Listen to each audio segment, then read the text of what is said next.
So I don't know anything about this other than it looks like it's missing a couple of parts, and I guess it looks like a Briggs mower. I have no idea on the displacement. Oh wait, here we have some stuff. Champion parte champ. Es bueno. Hecho en Estados Unidos. 5 horsepower.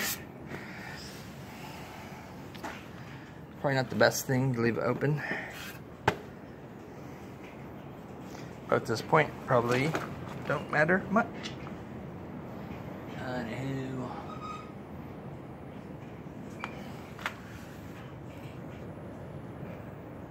Merica.